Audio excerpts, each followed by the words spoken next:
Surf's up, beach lovers! In today's Surfboard Showdown, we're comparing Amazon's top-rated Wavestorm 8-foot classic against the high-end Firewire Seaside. If you live in California, Hawaii, Florida, North Carolina, or New Jersey, this one's especially for you. Let's hit the waves and find the best board for summer 2025. First up, the Wavestorm 8-foot classic, an Amazon legend. It's beginner-friendly, soft-top, lightweight, comes with a leash and traction pad, and ships fast with Prime.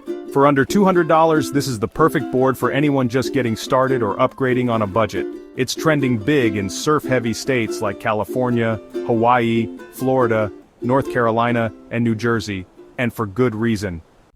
Now the Firewire Seaside, sleek, sustainable, and Rob Machado approved.